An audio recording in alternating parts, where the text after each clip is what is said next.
the main driving force for systemic circulation is going to be the pressure gradient.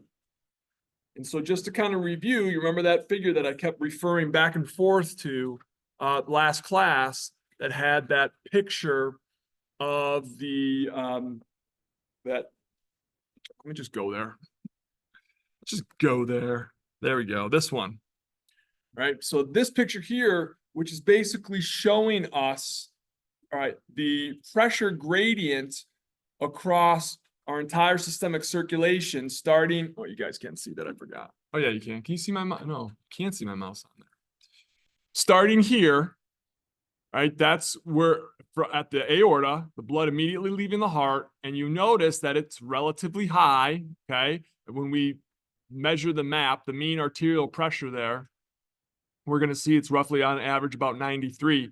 And so we'll go with that value there. You'll notice as we get further and further away from the heart, it starts to drop. We talked about this last class. We get into the capillary bed. It drops roughly about 20 millimeters of mercury, right, from the arterial end to the venous end. But you'll notice it's no longer pulsatile. Right? Once we get out of the arterial system, we cease with the pulsatile appearance here on the chart, and it's pretty much one steady stream. But the important thing is, I want you to understand is high pressure in the aorta, and as we move away from the heart towards the tissues, it drops down. And even as we return back to the heart through the vena cava system there, it's still dropping. And it's that pressure gradient, that allows us to move blood, like we learned before, in the heart from an area of high pressure to an area of low pressure. So blood is going to want to move, right, from the arterial circulatory system in through the capillaries and then into the venous system and then back towards the heart. So this point right here at the bottom of your page, okay, the driving force to move blood through the vasculature is that increasing gradient. And we saw that there was a correlation between, all right, pressure gradient and blood flow. So you want to increase total blood flow, you increase the pressure gradient. And one of the ways to do that, for example, is exercise. When you're more physically active, what happens to your heart rate? Your heart rate increases. So cardiac output and total blood flow are pretty much, all right, reciprocal with one another. Meaning if you increase one, you increase the other. Cardiac output is heart rate and stroke volume. So if you increase either one of those, which happens when you exercise and just even climbing up the stairs to come to this classroom, believe it or not, will slightly elevate your heart rate. So that'll increase your total blood flow. And so that's kind of what I want you to kind of understand when we talk about the blood pressure gradient, which brings me, since we're going to be talking about blood pressure quite a bit here, to this next concept of resistance. And you all know that equation that I keep writing on the board. Right? Blood pressure is equal to heart rate times total peripheral resistance. And now we're going to kind of focus. We all understand heart rate, right? That's the amount of blood that's pumped out of the heart, right, over a period of time, which is 1 minute. And that should equal roughly about 5.25 liters while you're at rest. Obviously, that will increase when you're doing activities. So now let's talk about the other factor there when we're trying to determine blood pressure, and that's going to be resistance. So the definition says the friction that blood encounters, and that's going to be the friction that blood encounters with the vessel wall maybe, or there could be something that could also restrict blood flow. Remember in chapter 19 when we talked about afterload, right? That's the pressure in the arterial system immediately outside of the heart. So if you increase the afterload, right, say one of the examples that our chapter likes to talk about is atherosclerosis. So if you start to get plaquing on the arteries there, it's harder for the blood flow for the blood to flow through the vasculature, and that will increase the resistance that increases the afterload there. So we're going to talk a little bit more in detail here, right, about that. So keep that in mind. Resistance there is that contact that the blood has with the vessel wall, and it's very important that you understand it opposes blood flow. So for example, if you increase resistance, what do you think you're going to do to the blood flow? Yeah, you'll decrease it. Yep, you'll decrease it. And so let's jump in and talk about the peripheral resistance here. All right, so with peripheral resistance, that is going to be, all right, the resistance that the blood encounters in your blood vessels, arterioles, capillaries, veins, venules, all of that stuff. So there's three factors here that are going to affect resistance. Viscosity, okay, whether your blood is thick or thin, how long the vessels are, the longer the vessel, more resistance it's going to encounter, and then the size of the lumen, whether or not the vessel is vasoconstricted or vasodilated. So we'll go through these in detail here, but those three things are going to affect, all right, the resistance factor there. Let's start off with viscosity. And we talked about this a little bit in chapter 17 when we were learning about erythropoietin, EPO. And we learned that erythropoietin produced by what organ? Y'all remember? Kidney, I heard it. Yeah, kidneys. So the kidneys release erythropoietin. What's the stimulus that causes that? Yep, low blood oxygen saturation levels. So your body detects there's not a lot of oxygen in your blood, and so it triggers the kidneys to then release erythropoietin, which stimulates the red bone marrow to make more red blood cells. We get more red blood cells, though, we're now increasing the blood-formed elements in our blood. So it makes your blood thicker, right? More soupy, I guess you could say. And so because of that, right, when the blood becomes thicker, you increase the viscosity, you increase the resistance there. So that's one of the big ones. Now, let's go the other way, right? How, if we want to decrease, right, the viscosity of our blood, someone that's anemic, right, they're going to be producing less red blood cells, less blood-formed elements there. So that will then, of course, decrease the resistance there because you have fewer erythrocytes floating around there. Right, and then you can see the example here with blood doping. This is one of the reasons why blood doping is dangerous, right? Because it increases the viscosity on your blood vessels and it can increase the damage to your blood vessels there. And also, this is a huge one. We're seeing this a lot, dehydration. Recovery efforts for hurricane, for example, if you're not getting water, you're going to have a lower blood plasma water concentration. Therefore, you're going to be more dehydrated. And so your blood plasma to blood formed element ratios is going to be skewed towards the blood elements. And so you'll have thicker blood. And so that can increase the viscosity there. All right, the second factor that can affect resistance is the vessel length. Longer the vessels, the more resistance. All right, so make that correlation, please. The longer the vessel, the more resistance. And so this is, and I talked about this a little bit because I knew I was going to talk about it today in class, but I talked about it a little bit last class about angiogenesis. Remember we learned about that? Angiogenesis is the creation or the growing of new blood vessels. And we'll do that when you increase your skeletal muscle mass, for example, or if you increase your adipose tissue mass. And so we have to create these blood vessels to supply those tissues there. So when we do that, we increase the resistance because, like the definition says, the longer the vessels, the more resistance that is made. So those vessels are getting longer when you're growing them to feed those tissues there, to feed or drain the adipose tissue, the skeletal muscle tissue there. All right, so we'll see that with weight gain. We'll get angiogenesis. And then conversely, with weight loss, you'll see vessel regression there. So weight gain has a tendency to increase the resistance there because we're growing new blood vessels. And then weight loss, right, like I said, that professional athlete that no longer competes, and over time, you know, their muscles atrophy, and so they no longer need those blood vessels to supply that tissue that's no longer there. And so that tissue regression decreases resistance. Yeah, resistance. All right, so that's vessel length.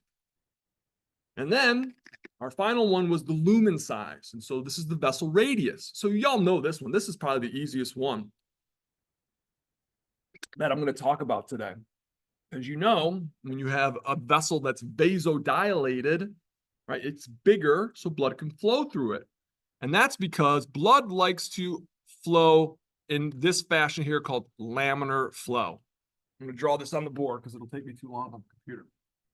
All right, so laminar flow is essentially, here's your blood vessel.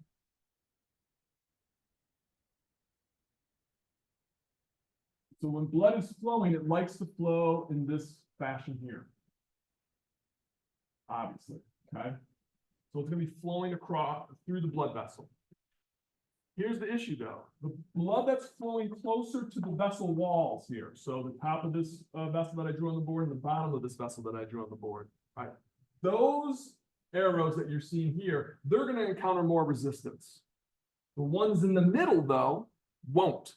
So in theory, the blood that's in the middle of the lumen there will flow faster because it's encountering less resistance. One of the things we have to worry too is when blood flows through the blood vessel, it will encounter what we call eddy currents. Anyone here a kayak?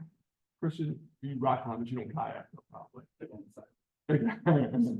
Yeah, exactly. So you'll see it. If you're by the river, next time you go by a river, just watch it. You'll see the water's flowing quicker in the middle of the river, but the water on the edge of the river encounters resistance, and so it makes these small little, what they call eddy currents, and it causes that kind of spinning there. And so that slows the blood flow down. So obviously, if you have a larger lumen, you have more space in the center for that blood to flow through. When the lumen is smaller, right now we've just decreased the size or the radius there of the lumen. And so that blood can encounter more of those eddy-like currents there, and that laminar flow is a little bit more compromised, right, in the smaller blood vessels there, right? So, you'll get a nice fast flow in the center, right? But it's going to be slower near the vessel wall because it's going to encounter resistance there.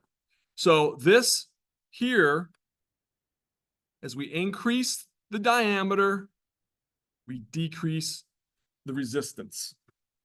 All right, so what do we call that? A relationship. Begins with an I. Inverse, that's right. So we've just discussed an inverse relationship here.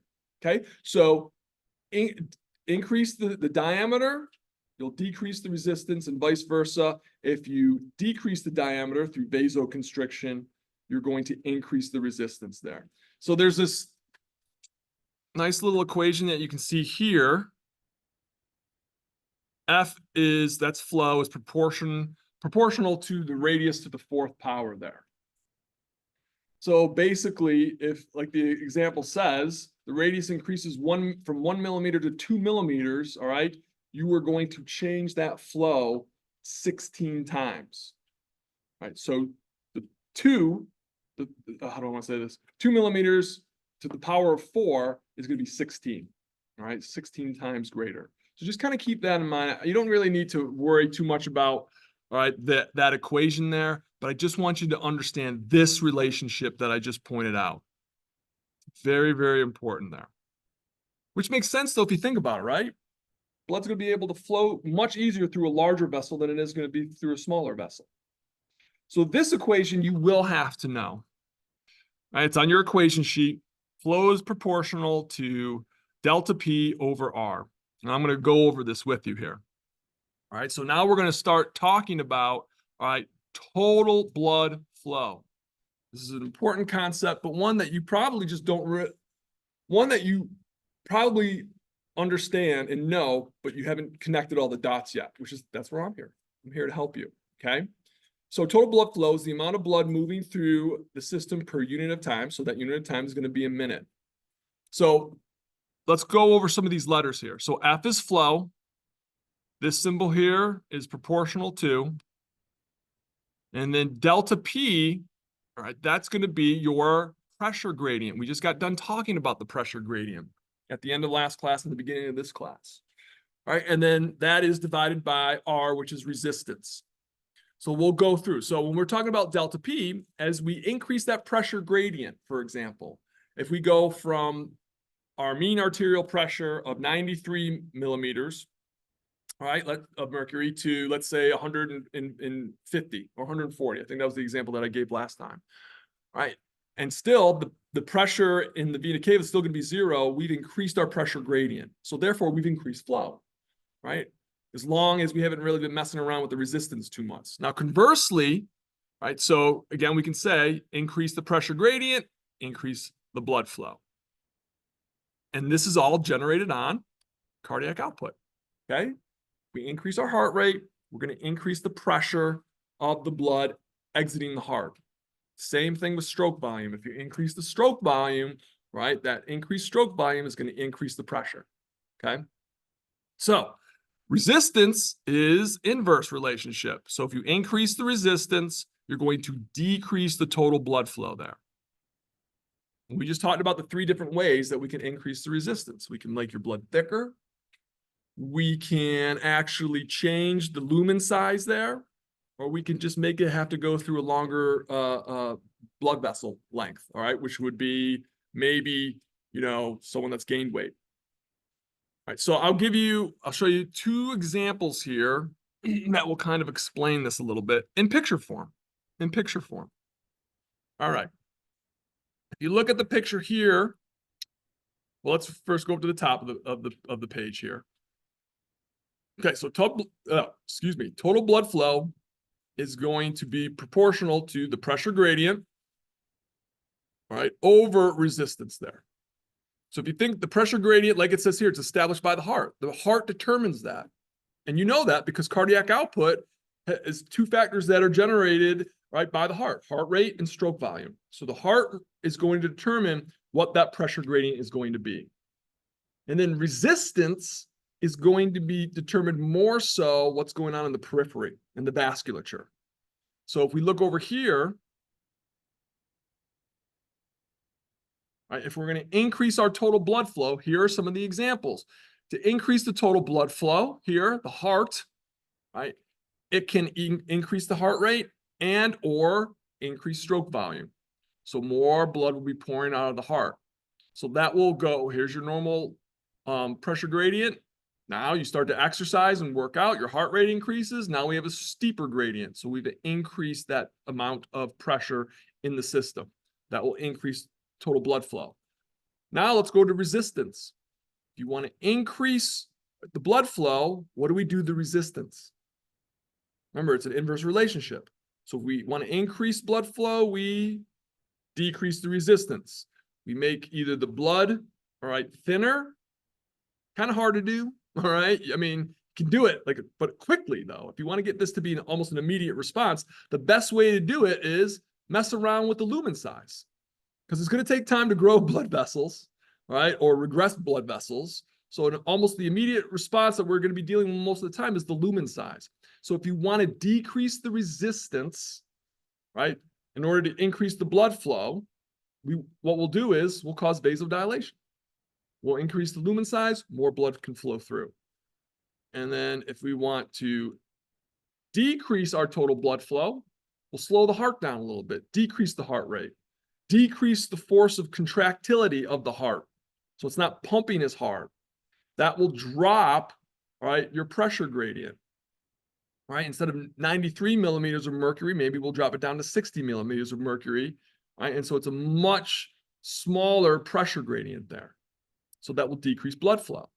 Now, if we want to affect the resistance component to that, again, increasing or decreasing viscosity takes a little bit longer, right? I shouldn't say a little bit longer, takes longer. And then blood vessel formation or regression takes longer. So we're just going to mess around with the lumen size. So here we're just going to cause vasoconstriction, and that's going to increase the resistance there because there's more resistance by the vessel wall there. Okay, questions on that? No, there never is. There never is, because I do such a good job explaining it. Kidding. All right, so let's look at what happens here about blood flow. Way back, I know that some of you remember this, way back in chapter 1, and when you were learning about homeostasis, our body likes to keep things, right, within a certain range. It likes to keep your blood glucose in a certain range, your body temperature in a certain range. And obviously, we know that the range for our blood pressure, right, hopefully you should know these values. On average, it's 120/80, okay? Low end of blood pressure is 90/60. The high end is 140/90. Right, so your body wants to keep it in that middle range there. So here's why we want to keep it within that range. We talked a little bit about this last class. You all remember tissue perfusion. That's the amount of blood that is going to travel, or a volume of blood that's going to travel to an area of tissue in a period of time, which is usually a minute. Right? And we talked about last class the factors that influence tissue perfusion. if, for example, you have exercising tissue, right, and it's working and its metabolism is increased, it's going to produce more carbon dioxide, for example. We saw that carbon dioxide is what we call a vasoactive or a vasodilator. And so an increased presence of carbon dioxide in tissue will then stimulate vasodilation, right, to perfuse the tissue. That's our goal. Remember, supply and demand, right? The tissue demands to have, right, those nutrients, those respiratory gases like oxygen. It needs that in order to be metabolically active, right? So we want to have, it's like Goldilocks. You want it to be high enough to perfuse the tissue, all right? But you don't want it to be too high, because what can happen? If you have too much blood going to an area, yeah, you could damage the blood vessel, aneurysm, for example. And so we definitely don't want it to be too high. And then we don't want it to be too low, because then you're not giving adequate perfusion to the tissue. So what happens if you don't get enough blood flow to your brain? Well, headaches can start, but then what will happen? Well, you can pass out. Usually what will happen is, you know, if you're not, and eventually death. Yeah, exactly. So there's a whole series of things that can happen there. So point being is we want it to be high enough to perfuse the tissues, but not too high to damage the tissues there. So keep in mind, blood pressure is dependent on these factors here. Cardiac output. Remind me what cardiac output is. Y'all tell me. Yeah, okay, right? Resistance, we just saw those three factors for resistance. And then, of course, I haven't really talked about it yet. Well, I have in other chapters, blood volume. Okay, blood volume. So as we know, there's a direct relationship between blood volume and blood pressure. So what is that relationship? If you increase blood volume, what do you do to blood pressure? You increase it. Good. Yeah. So never forget that. Never forget it. So what regulates all this stuff?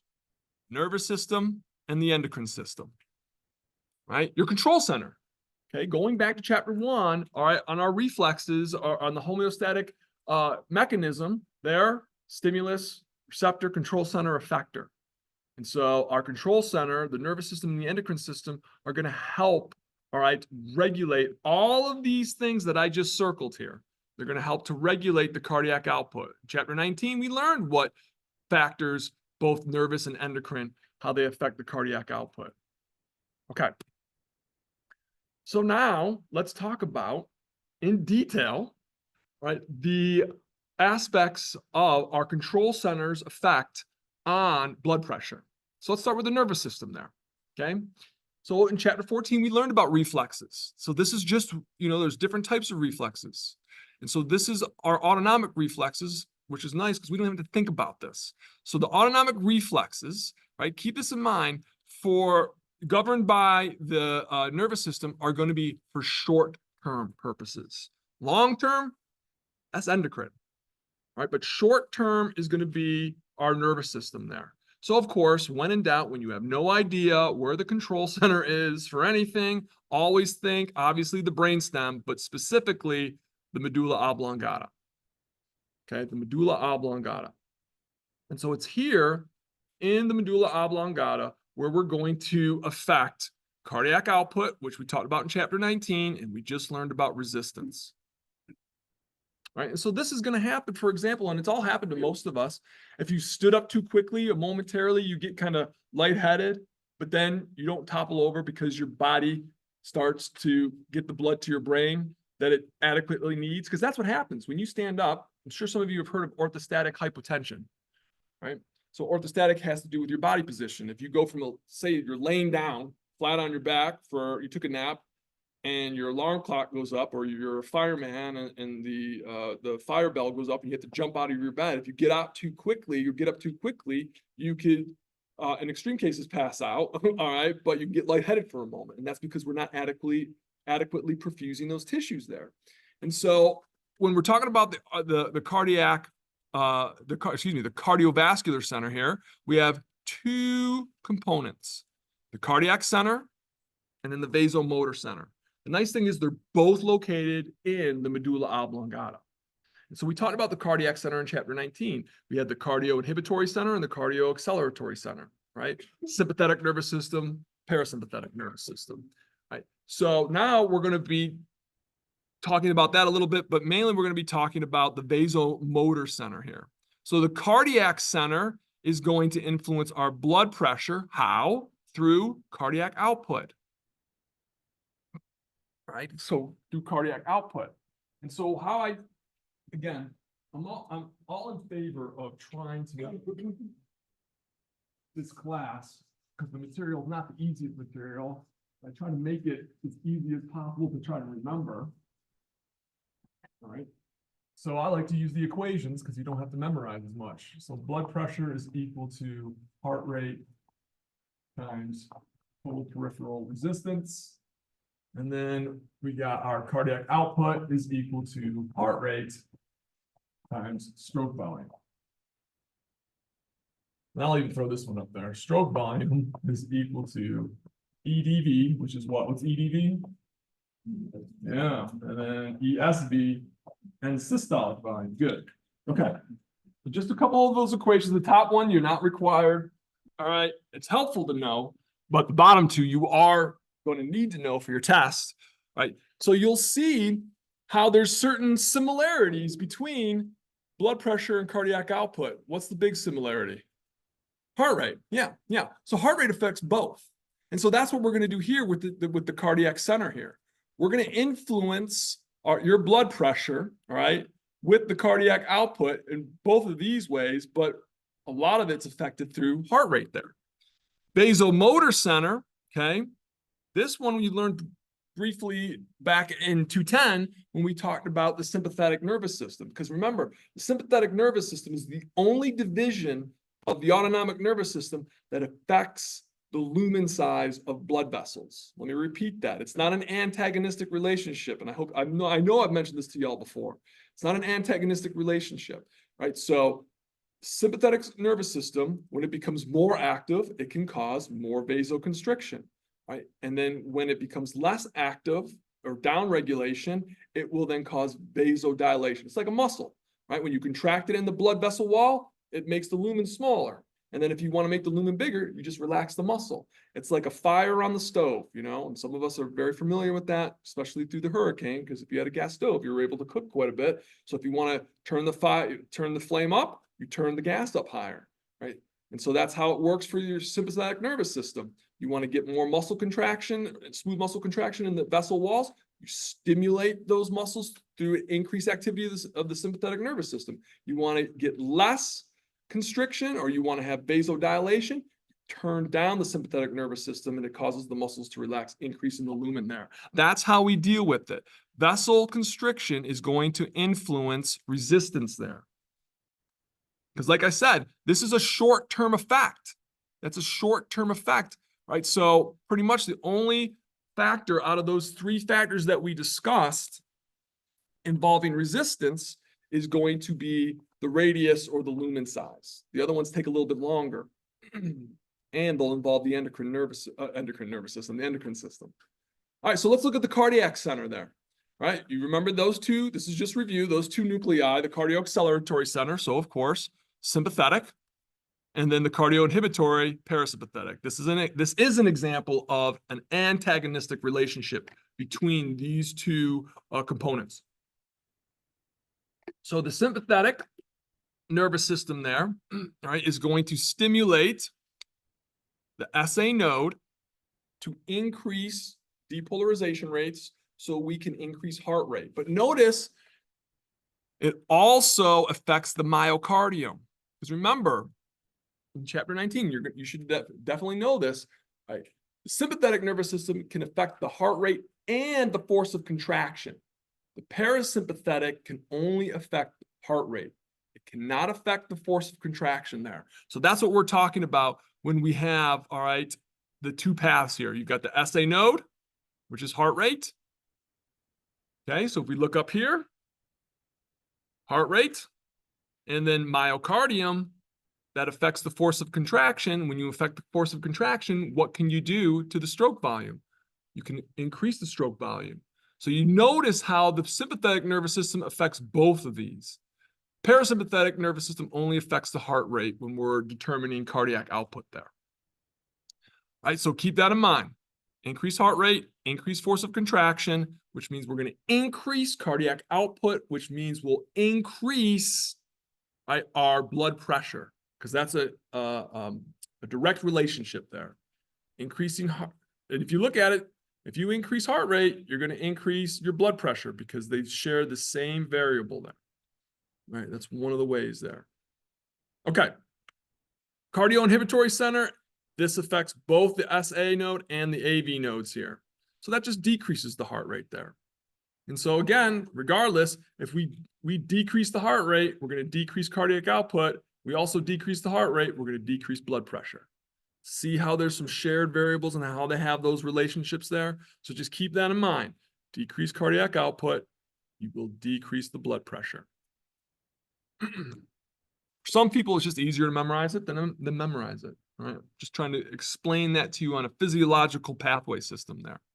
Okay, the other control center here is the vasomotor center. And this is what we talked about briefly back in Bio 210. So this again is going to deal with sympathetic pathways here. All right, so again, this is a little bit of a review. So our sympathetic lower motor neurons in the autonomic nervous system will release norepinephrine. That's the neurotransmitter that they are going to utilize there. And at the same time, the sympathetic nervous system can stimulate the adrenal medulla to release epinephrine and norepinephrine. So now you got norepinephrine and epinephrine being released into the bloodstream. And we saw its effects on our nodal cells and the cardiac muscle cells. Right? We talked about that in chapter 19. But now it's kind of a double hit here. You get norepinephrine from the bloodstream, but you also have norepinephrine coming from the lower motor neurons of the sympathetic neurons there, okay? So, again, I'm not going to require you to know this, but you have your alpha-1 and your beta-2 receptors here. And so basically, this is going to affect our smooth muscle cells here. So norepinephrine and epinephrine, vasoconstriction here. And then when we stimulate the beta-2 receptors there, they're going to stimulate vasodilation.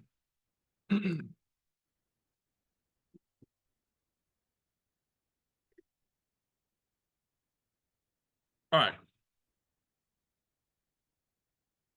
So what happens when we stimulate the autonomic division of the sympathetic nervous system there? Well, you can see right here, we have three things. Increased peripheral resistance, right? Larger circulating blood volume, because remember, where is most of your blood? As you're sitting here with me, where is most of your blood? Is it in your heart? Is it in your lungs? Is it in your arteries? Is it in your veins? Take a guess. There's four choices. Throw it out there.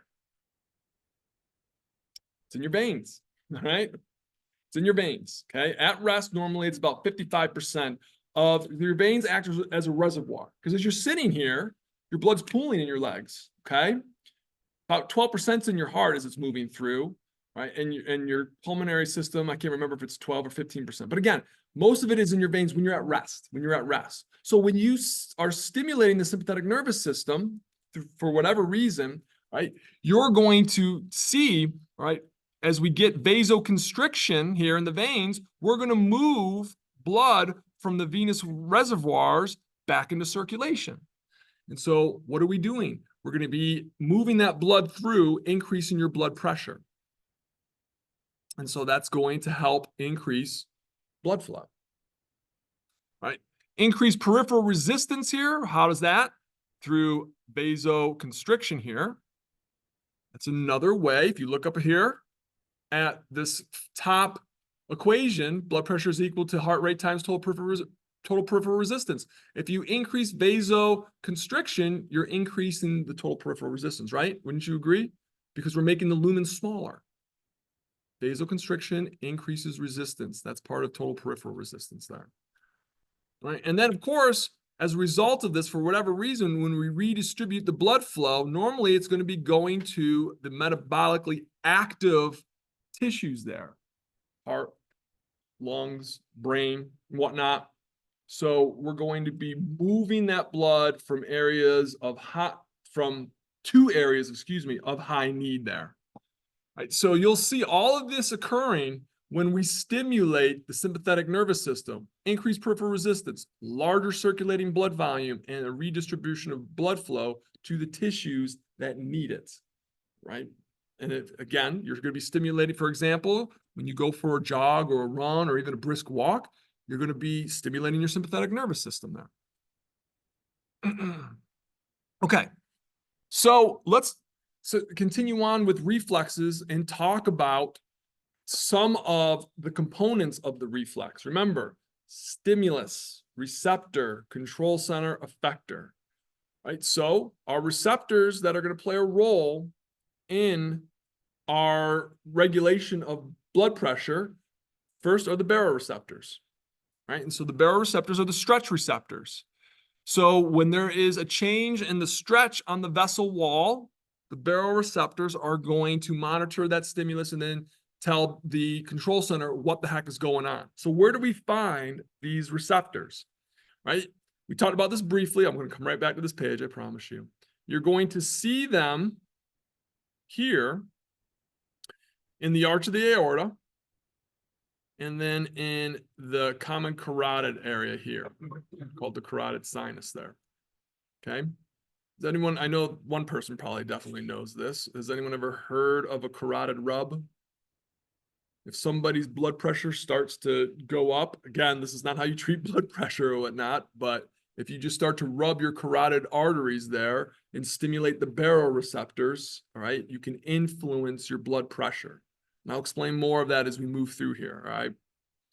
Okay, so back to the baroreceptors. So keep in mind, the firing rate of the baroreceptors is going to influence blood pressure changes. So we'll talk about that. So if you increase the firing rate and decrease the firing rate, right, you are going to affect the blood pressure, and we'll talk about how that happens. So in the aortic arch, the baroreceptors in the aortic arch are going to be monitored. You want to know this by one of my favorite cranial nerves, vagus, cranial nerve number 10. And then when we get to the carotid sinus, those baroreceptors are going to travel via glossopharyngeal, cranial nerve number 9. Right, so the nice thing about the aortic arch baroreceptors is they can monitor systemic blood pressure because that's going out in the whole body. In the carotid sinus, we're pretty much only going to be able to monitor what's going to your head and neck. But the good thing is those are much more sensitive. Why do you think that's important? Brain. Yeah, we got to take care of our baby. You know, we got to take care of the brain. So it's very sensitive organ. So we want to make sure, all right, it's almost like your brain's got two levels of monitoring. You got the aortic arch receptors, which monitors blood flow throughout the whole body. And then you've got the special carotid sinus baroreceptors that are going to monitor the blood flow to your head and neck, leading to obviously your brain there. All right. So let's talk about how these reflexes work. I got the two examples there, all right, of what happens to, right, blood pressure here. Okay, so keep in mind, decrease or an increase in blood pressure depending on the firing rate of the baroreceptors. Okay, so let's go through the first one there. If blood pressure decreases, right, so if blood pressure decreases, the stretch on the vessel walls is also going to decrease. And so if the vessel wall stretches is decreasing, the baroreceptor firing rate decreases. And so then, therefore, we're going to send sensory input information to our control center, the cardio-acceleratory center.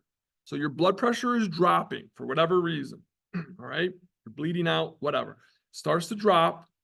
Okay, your baroreceptors are going to, the stretch on the wall decreases, the baroreceptor firing rate decreases. So we're going to stimulate the cardio-acceleratory center.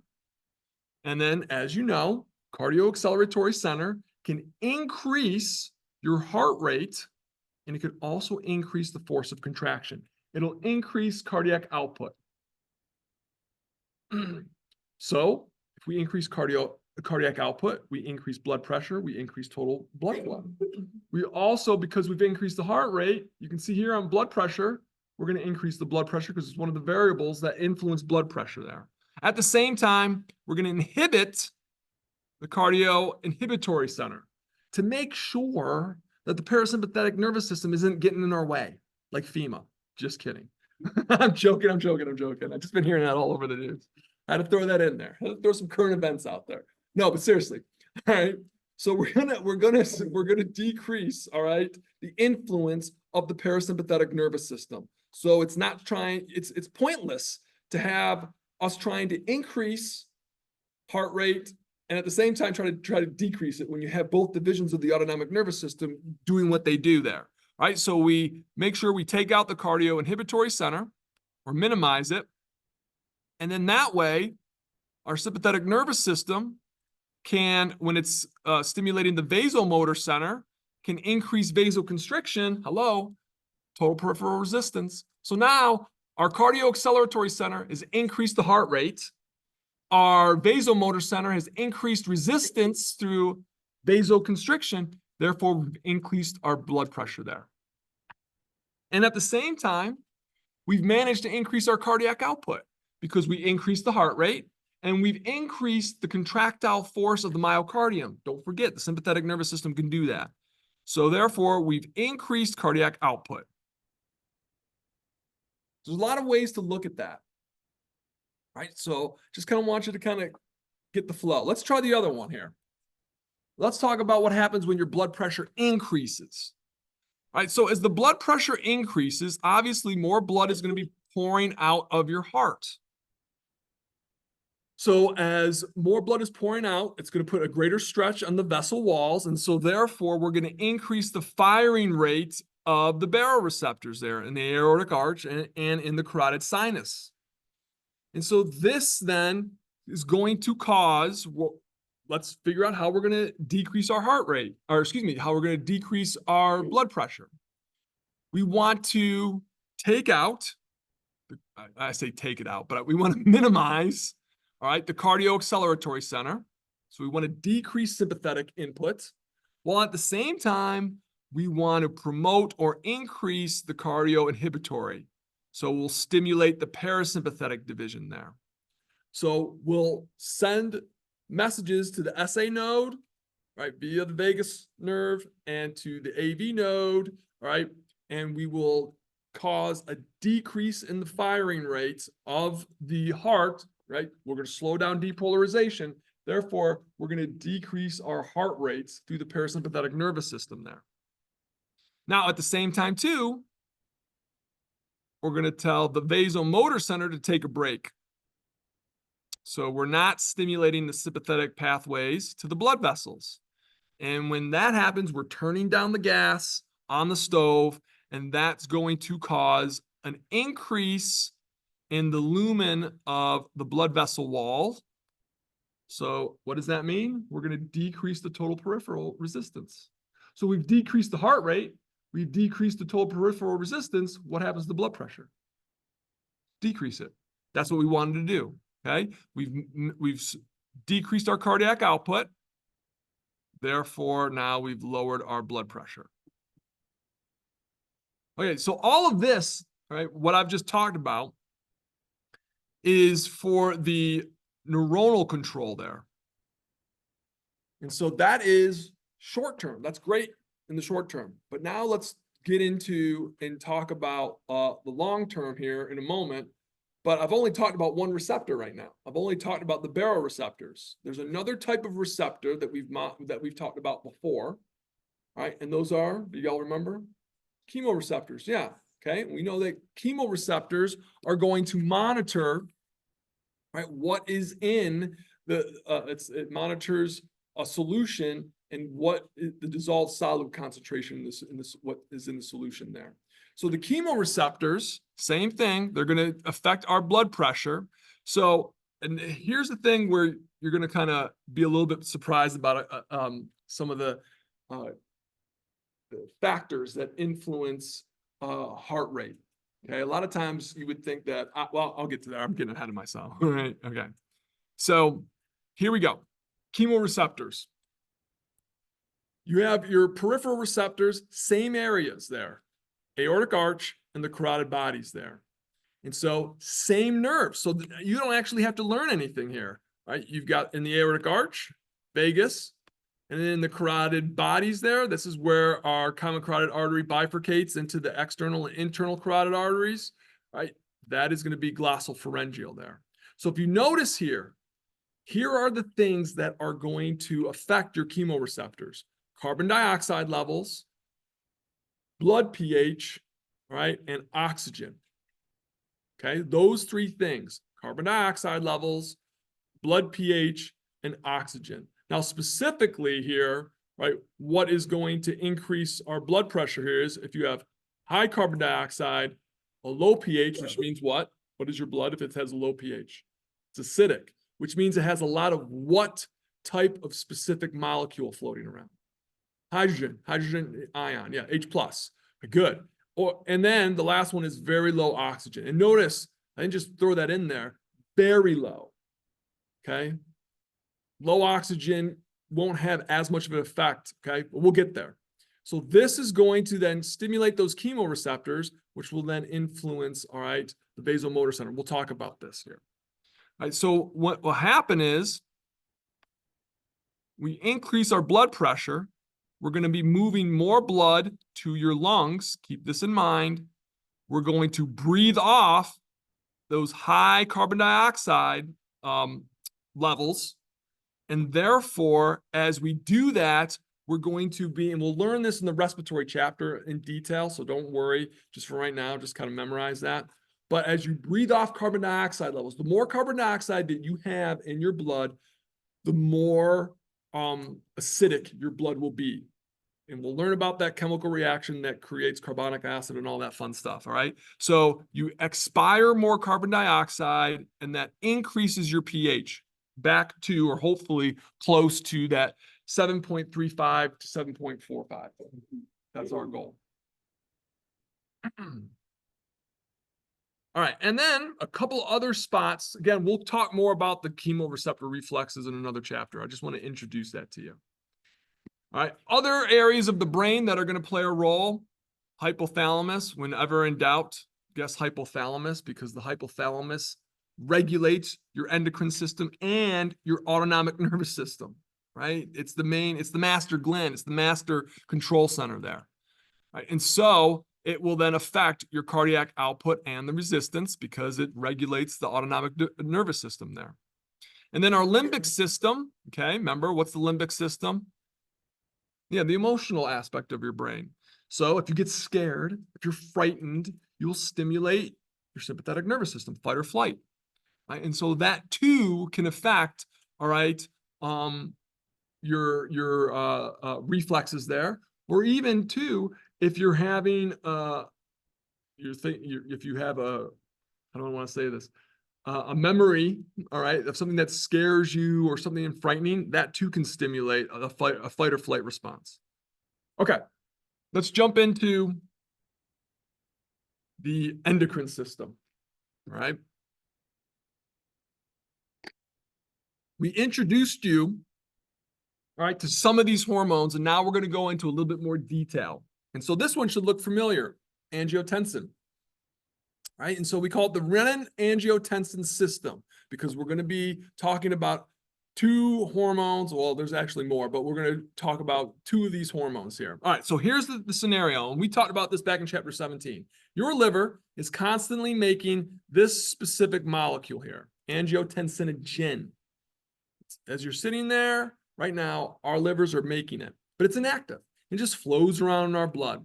You know, it's like one of those, in case of an emergency, break the glass kind of things. So in case of an emergency or situation, we'll activate angiotensinogen. So here's that emergency situation, right?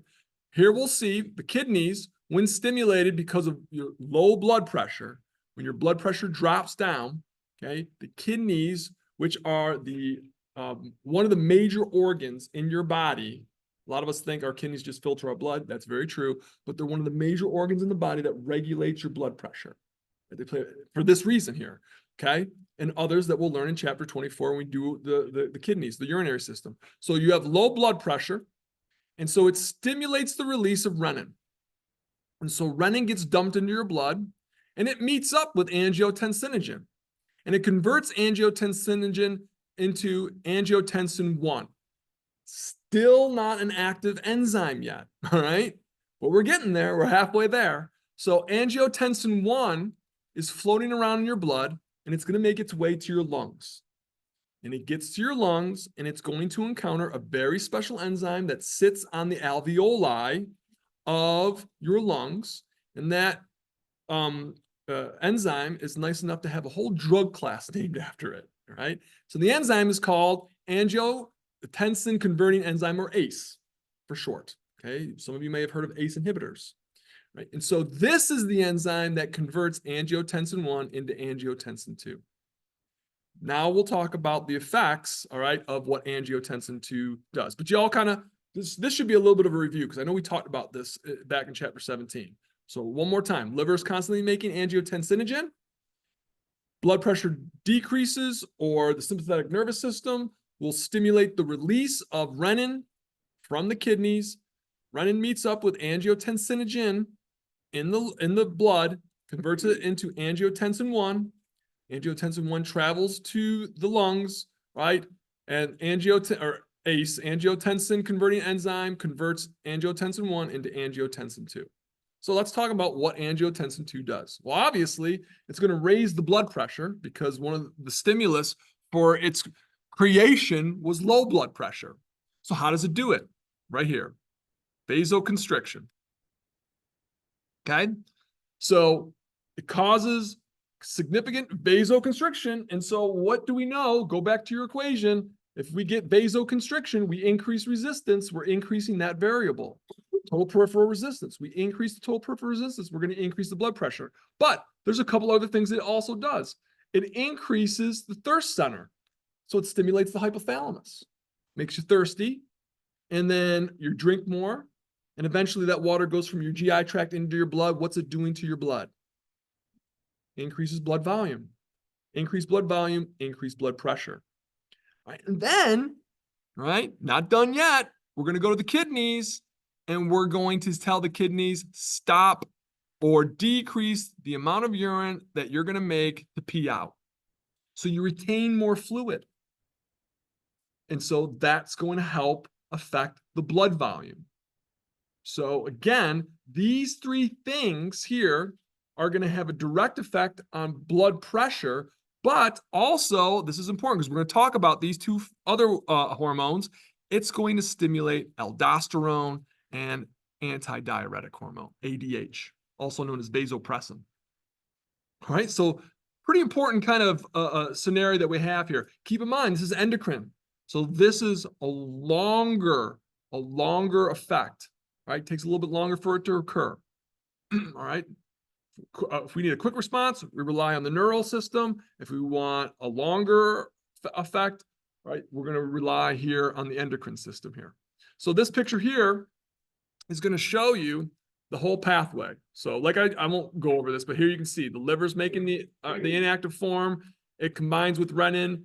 Renin's going convert it into angiotensin 1. We go to the lungs. ACE converts it to angiotensin 2, and then we get our results. All right, so we talked about, all right, what angiotensin 2, how it influences the release of aldosterone and how it influences the release of antidiuretic hormone. Let's talk about those, okay? Let's start off with aldosterone. Before I proceed to the next slide, though, do y'all kind of remember, we didn't go into detail about what aldosterone does. I know it's going back to the chapter 17.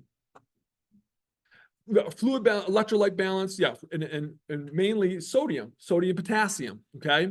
And so what did we say about water? Water's a follower, okay? And so sodium will attract water, okay? And so wherever certain electrolytes go, like sodium, water will follow. So kind of keep that in mind here when we talk about aldosterone here, right? So we know that aldosterone is released, right, from the adrenal cortex, all right? Remember, the zona glomerulosa, okay? And so we're going to release aldosterone here. And of course, what's going to cause it to be released? Angiotensin 2, right? And so it's going to prevent the kidneys. So we're going to, I won't say shut them down, but the kidneys are not going to excrete sodium. It's going to resorb the sodium back into the blood. And therefore, right, water will follow the sodium from the kidneys back into the blood, increasing what? Water goes into the blood, increases blood volume. Yeah, right. So we're going to decrease urine output, but at the same time, we're going to increase our blood volume because sodium is being kept in the blood, and therefore water will follow that. So that's another way that we can help increase or maintain our blood pressure. All right, then we have ADH. ADH. So notice on this slide here, okay, well, first of all, ADH is going to do the same thing. It's going to help to maintain our blood pressure or elevate it. But notice it says it's released from the posterior pituitary. Where is it made? In the hypothalamus. Good, good. Okay, so the hypothalamus will tell the posterior pituitary, okay, because it's constantly monitoring, right, your blood volume, your blood concentration of certain solutes and ions and whatnot. And so here we're going to see in this situation, okay, if we have an increase in blood concentration, meaning you're dehydrated, for example, right, less water, or if angiotensin 2 is in large amounts. And here's the effects. Look at the name of this hormone, antidiuretic hormone. It's going to prevent you from diuresis. It's going to prevent you from getting rid of fluid from your kidneys. So we kind of know how this is going to happen. So we're going to increase water resorption and therefore decreasing urine output. Okay, we're going to decrease the urine output, increase water resorption. We're going to stimulate the thirst center in the hypothalamus, drink more water, increase fluid volume there. And if in large amounts, it's going to cause vasoconstriction here, right? That's why it's also called vasopressin, because it is going to cause vasoconstriction of your blood vessels there. So all of those causes there, increasing the resorption of water, decreasing urine output, increasing thirst, right? So you drink more, increase your blood volume that way, and then finally causing vasoconstriction, therefore increasing the total peripheral resistance, we increase our blood pressure. Cool? Cool, cool, cool. All right, so we've talked about all these hormones so far that increase your blood pressure. Bless you. You all remember there was one that we learned in chapter 17 that will decrease the blood pressure. It has to do with the heart. Remember that one? ANP, atrial natriuretic peptide. Okay, that's this fella. Atrial natriuretic peptide, AMP, is going to decrease.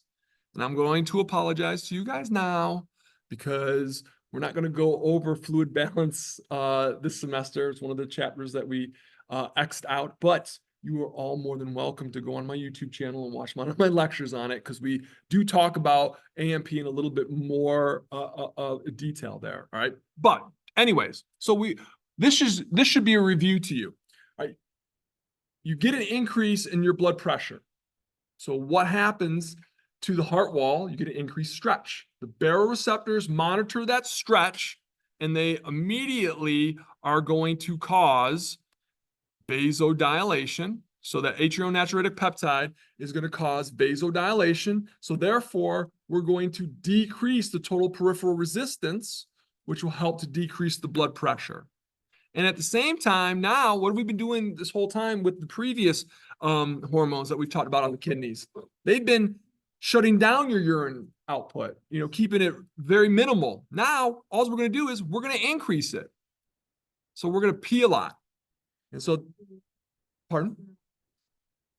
Spironolactone is, it doesn't have to do with AMP. Spironolactone is I want to say it's a steroid. This has been a long time on spironolactone. I know it increases, it's like Lasix. Yeah. They're going to yeah. That spironolactone is what you want to give to people. I think they have a potassium imbalance. Yeah, because I know like we use it in derm for like hormonal acne, but I know like in higher dosages, I thought it was with blood pressure. Yeah, it is. Yeah. It's not. No. AMP and spironolactone, no, different, but similar, yeah, it will stimulate. If I recall correctly, and it's been a long time since I've studied spironolactone, I can't remember if it's going to increase aquaporin production. So yeah, that one I'd have to look up.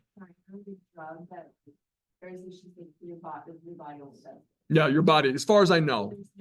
There could be, I am not sure. And again, it's been a long time since I've dealt, I can't remember with Lasix. I know it affects certain pumps in the distal tubules of the kidney, but it's been years since I've gone over that. But I didn't even know there was a dermatological usage for spironolactone. They think that certain kinds of athletes, testosterone things. Really? Really? Interesting. I learned something. Really low. Like yeah. Like up to 50, but right. Yep. Again, I can't remember the actual mechanism of action there for spironolactone. You have to forgive me. It's been a while. Okay.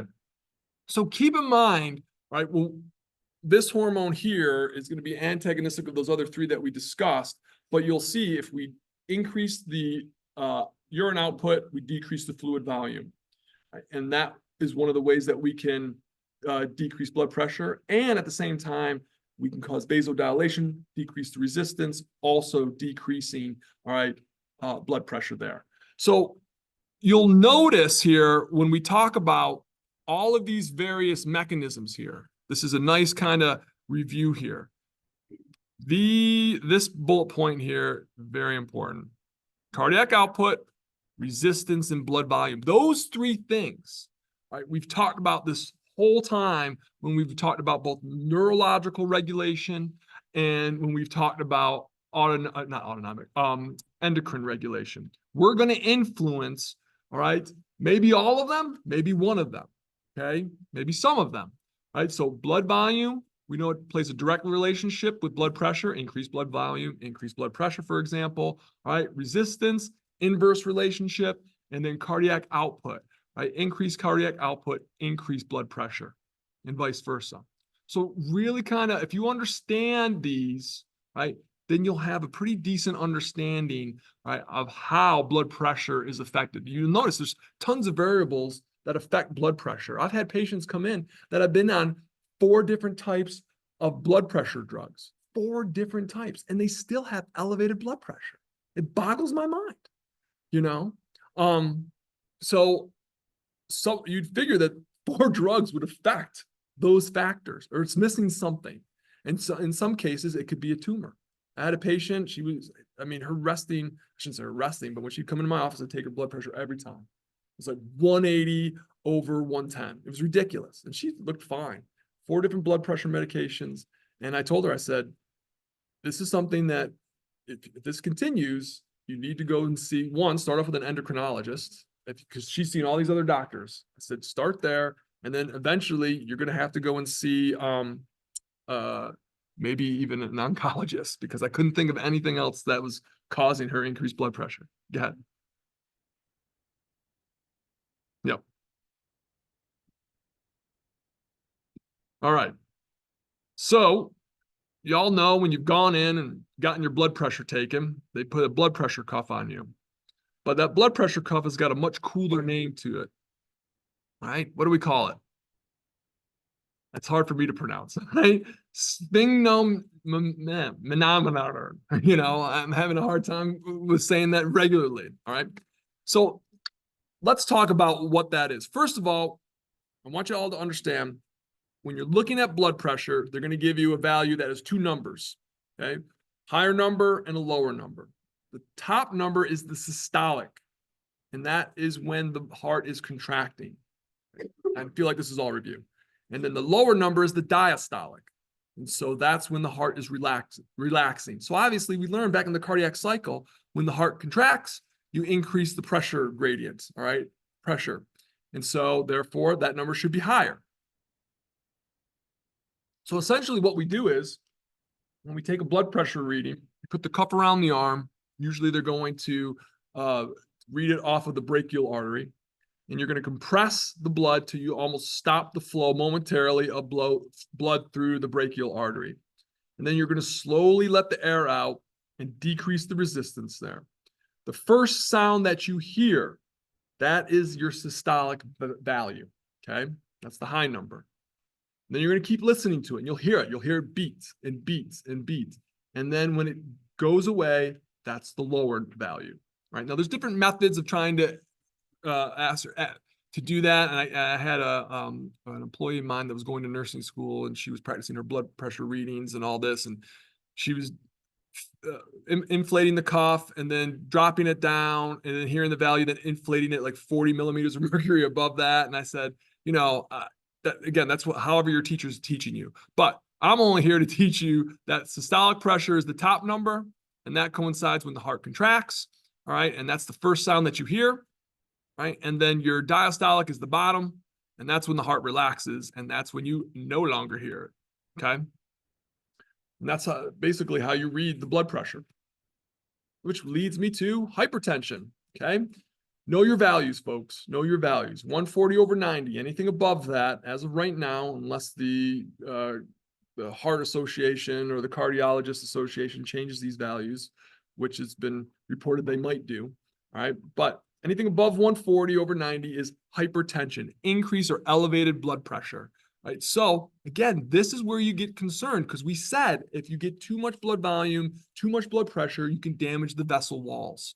And so that is called atherosclerosis. When the blood pressure walls start to thicken, though, because you get plaquing on those walls, that is called arterial sclerosis. There's a difference. There's atherosclerosis, which is just damage to the blood vessel walls, and then that buildup or thickening of the arterial walls, usually from like plaque buildup, is called arterial sclerosis. Right, both are bad, okay, and both can impact, all right, your heart health. So just really be careful. So you have a high part, now you got the low part, hypotension. All right, and so this is going to be our chronically low blood pressure. And some of us have probably experienced this, right, from time to time, right? So you can see fatigue, dizziness, fainting, all of those. It's because our tissue perfusion is not adequate. It's not appropriate. And so the values for that is 90/60, right? So anything less than 90/60, you will have hypotension. And then, of course, we already talked about the orthostatic hypertension, all right? When you go from a sitting or a laying position to a standing position, and the blood flow hasn't been able to adequately keep up with that tissue perfusion. So again, you can have these symptoms here, and some of us have probably experienced that, but hopefully, okay, this happens, when I say this happens all the time, not orthostatic hypertension, but we all take it for granted, right? When some of you got out of your seats to go sign the attendance sheet, I mean, you didn't feel orthostatic hypertension. You didn't feel any of those symptoms there, dizziness or lightheadedness. Maybe you did. I don't know. I didn't see anybody kind of stumble or anything, right? But that's because your systems, mainly the neuronal control centers there, were able to handle that change there, right? But when it doesn't, that's when you get that orthostatic hypertension, all right? Or excuse me, not hypotension, right? When it is not able to regulate in time or compensate in time, then that's when folks will feel those symptoms there, but it usually kicks in. Okay, thoughts, questions, concerns? That was the last slide on this. I don't want to break your brains here or anything.